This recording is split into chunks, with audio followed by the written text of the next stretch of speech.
Hey everyone, it's Ryan1940 here. Today we're taking a look at Stormworks, and this is LSD-46. I have shown you guys this, I think, right when I started building it, but now I've spent a few weeks overseas, and in my evenings I was messing around with this boat, trying to get a lot of details in, so I've got plenty of stuff to show you.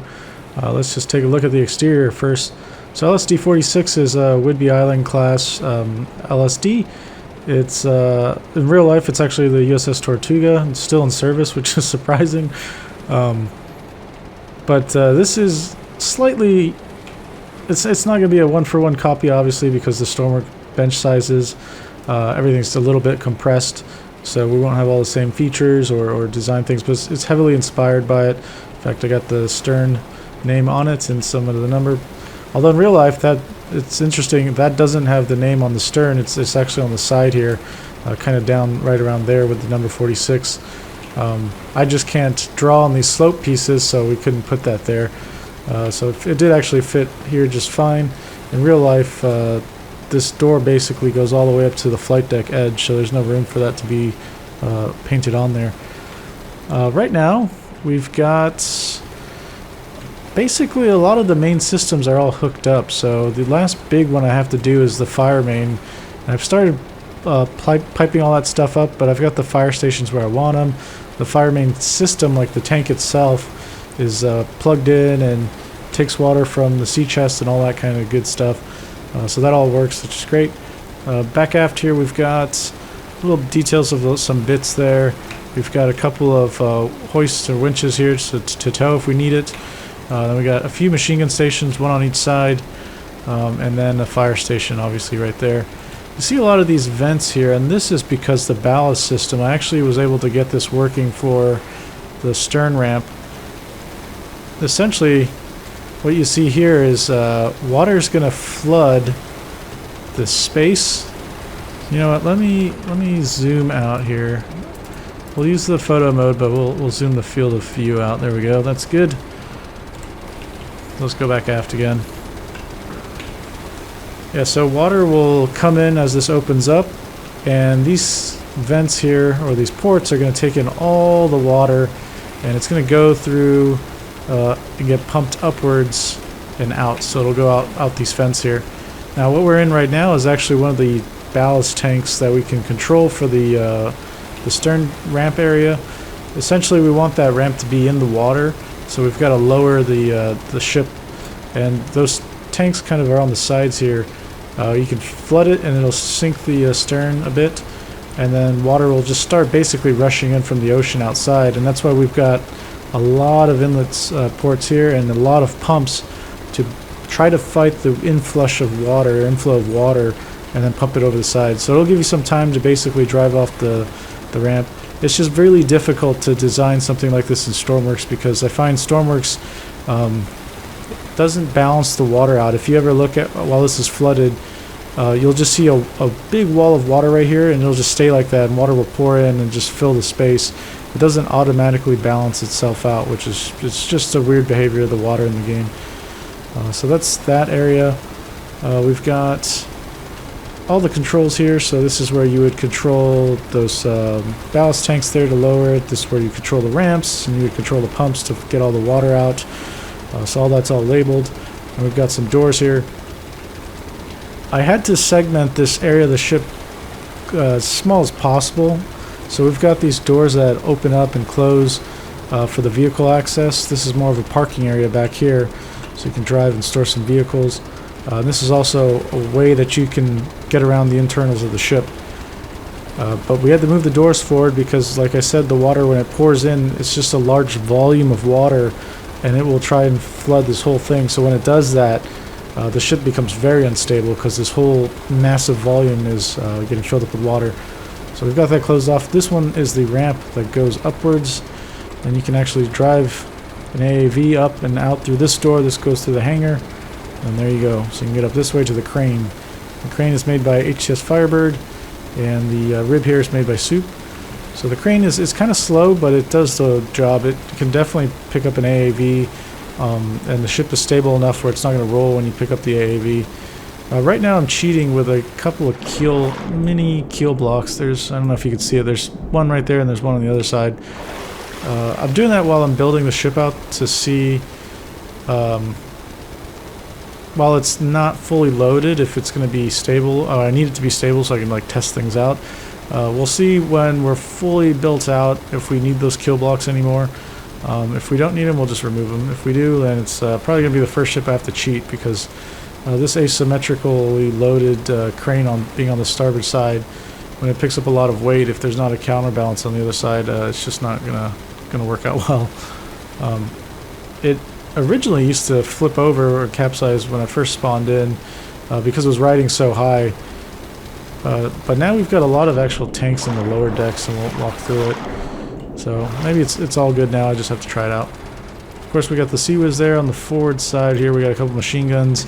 In here's the magazine for the Sea Whiz. I can't remember who made that. I'm gonna have to look that up so I can put that on the notes for this thing when I release it. I do like this gun.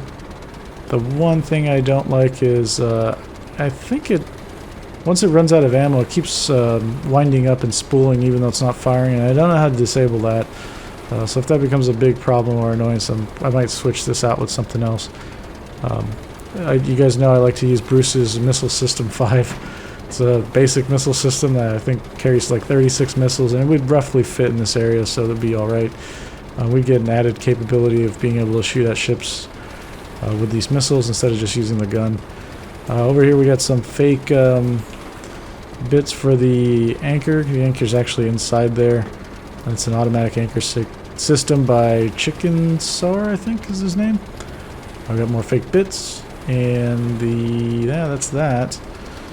Up top side on the upper deck here, haven't added much to this bit just yet. I need to add some chaff launchers, so we'll probably put them maybe around here, like 2 on each side or something like that, or maybe some up forward, I'm not sure just yet. We've got some heavier guns over here, so each side plus the stern has a 50 cal style gun, and then this deck house here is where all the ammunition's kept. And around the ship you'll notice these white boxes, so that's where I like to put all my machine gun ammo or grenade ammo. You can click that open, you'll see them inside. So we got a bunch of that around. And then of course we added the fake details of the fake lifeboats. I've got a few up front, just kind of how it is on the real ship. And yeah, so we also got this door here. I wanted it to be large enough for a vehicle access to come in and out, but only small vehicles can really fit through that opening. For an AAV to go through, it really needs to be like that tall. So yeah, we'll have to just deal with that, I guess. You can see here on this deck there are pipes everywhere, and this is me in the middle of doing the firemain stuff. These open pipes here are actually up in the upper level. We have, if we go outside the bridge, I have built a stateroom for the COs, which is this one right here, and they have tight little bedroom here, and then inside here is the actual bathroom. So they've got a toilet. We'll make sure the toilet sink's working and the shower's working. You step outside of that, you've got a little armory thing here. So we've got a security locker with a bunch of guns and body armor and C4 and all that good stuff. And then we've got the crew's head right here. There's a couple sinks and just a couple of toilets. Now this is for basically the watchstanders up on the bridge. They'll be able to use the restroom.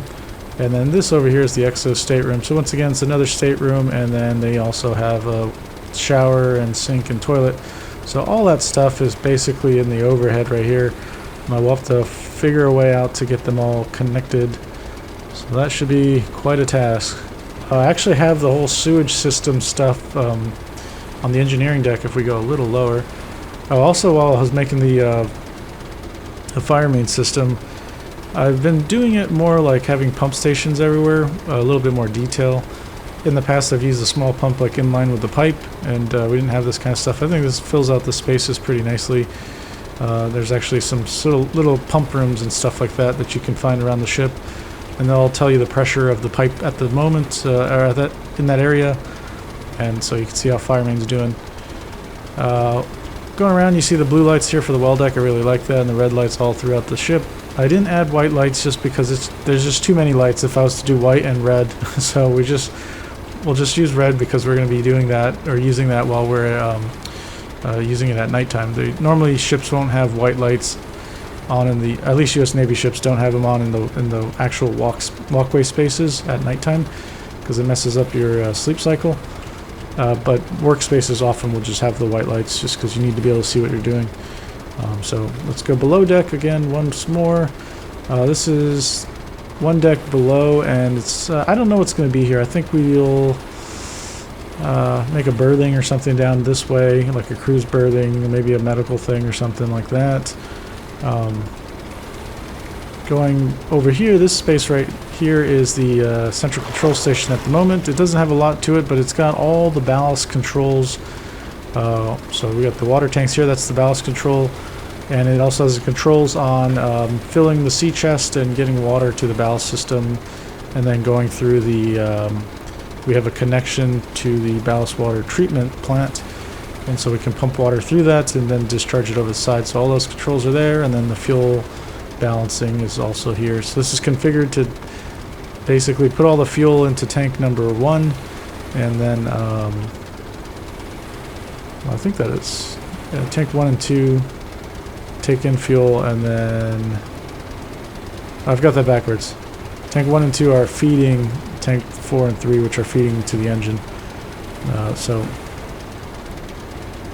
that's the central control station. We'll add a lot more to it as we build out all the other systems.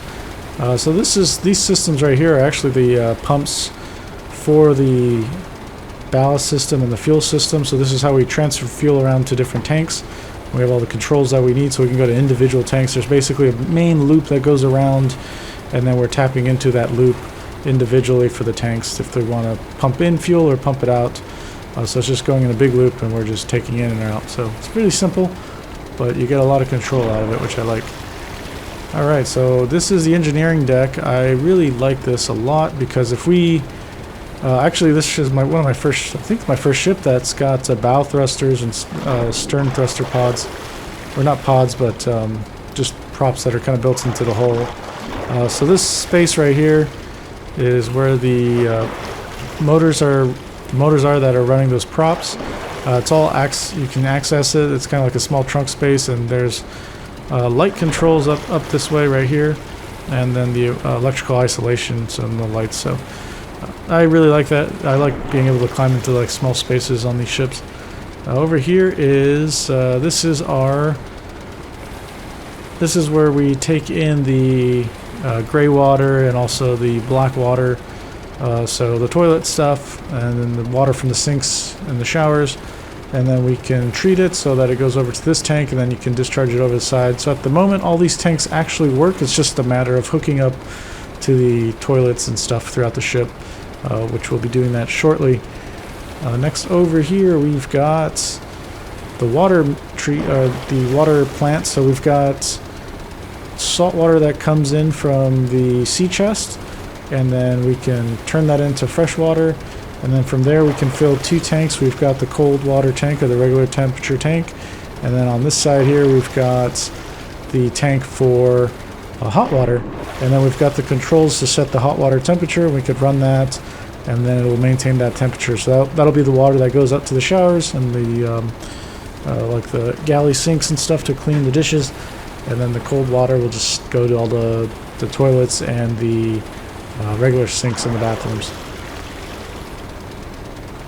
Alright, over here we just have the I think that this one is the ballast water treatment plant. So these are the controls for that, and then this goes to this big wall right here, which is the tank to put the treated ballast water in, and once that's done you can then overboard discharge it. This space right here is just a ladder well that goes up. Alright. Okay, so this is the firemain tank, and then from here we can control taking in water from the sea chest, and this will be the loop right here, or where the start of the loop is in this T from here. So it'll take water out of the tank and it'll go through all the different fire stations around the ship. So that is pretty neat. Over here is the engine for the generator, or this is the diesel generator for our power creation. It's a big engine, but it's got plenty of fuel, so it'll last a very long time, and it's got a lot of room, so you can add a lot more to this before you run out of electricity. Right here are the controls for the kind of like a switchboard, but it's mostly just electrical isolation of the forward part of the ship, midship, and then the aft section of the ship, and this is the battery control cutout. So electricity is generated, it goes to the batteries, and then from the batteries it goes to the breaker. If this is on, then it feeds these other breakers, and then these go to all the individual isolation breakers that you see out in the hallways of the different segments of the ship. So that will probably move to CCS when I'm done with wiring. I just keep it there because it's just simple to know where it's at. Alright, this is the engine room. This is just one engine we've got here. I might have to change this because it's looking like this engine does struggle and will overheat on long journeys. And it's just because we're asking too much load from it. So I do have to tweak this to make it better, and I don't know how I'm going to do that just yet, but that'll be something that I need to do. Over here is the this is where the thruster pod is for the stern. So once again, we got two motors down here, and you've got the lighting control overhead, so or above right here, so you can see what you're doing down there. And I think that is it for the ship. Yeah, I have really enjoyed building this out so far. Oh, over here, I don't think I've shown any of this stuff. This is like the Helo control shack. It uses McLaren 2009's, he's got this TACAN system I really like, so I always put it on my ships. So if you turn that on, you'll be able to plug in your TACAN frequency that you want to transmit, and if you got helicopters with the same system on, they'll see the TACAN and they'll be able to find the ship basically. So it's really good. I really enjoy using it on SH-159. Helps you get home. Over here we've got a big hatch. I think maybe I've shown that off already.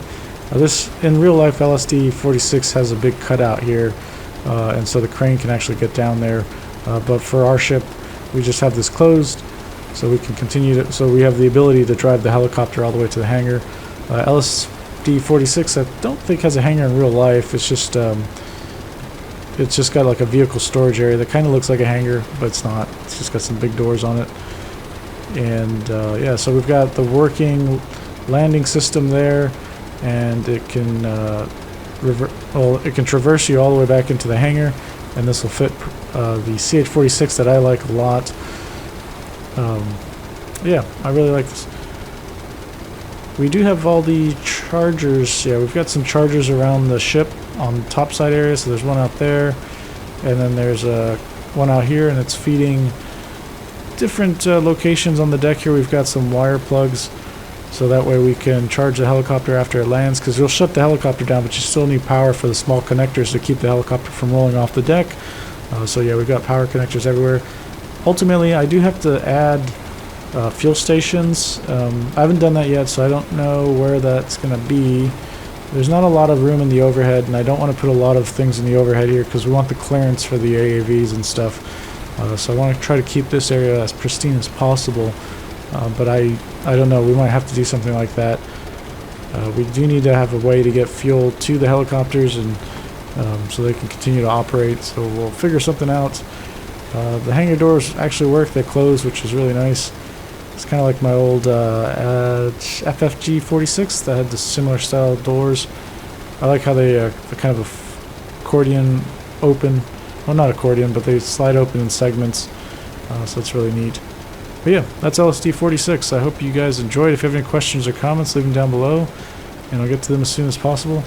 I don't know when the next time I'll make this update videos for this guy. I had a lot of time when I was out in the evenings on my work trip, just because I've gone to this town that I was working in so many times that I don't play tourist anymore. Once I'm off work, I'm really kind of tired.